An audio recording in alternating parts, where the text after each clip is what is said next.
Right ఇక బులెటిన్లో breaking news చూద్దాం. స్టాక్ మార్కెట్లకు బ్లాక్ ఫ్రైడే ఇవాళ భారీ నష్టాలను మార్కెట్లు చవిచూశాయి.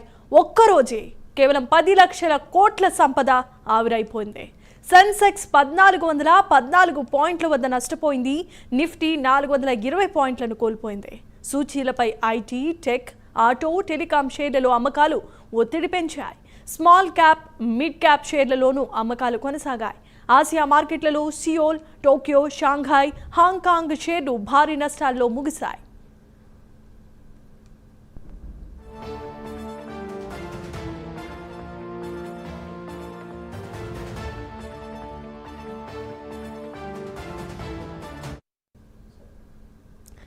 అమెరికా అధ్యక్షుడిగా ట్రంప్ ఎన్నికైనప్పటి నుంచి స్టాక్ మార్కెట్లో అనిశ్చిత కొనసాగుతోంది.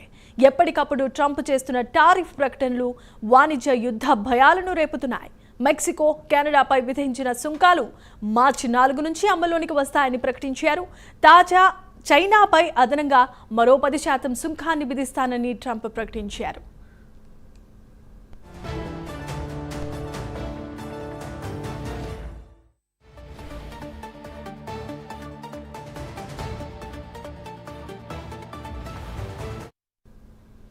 ఇక ఆ ప్రకటనలు మదుపర్లలో ఆందోళనకు కారణమవుతున్నాయి.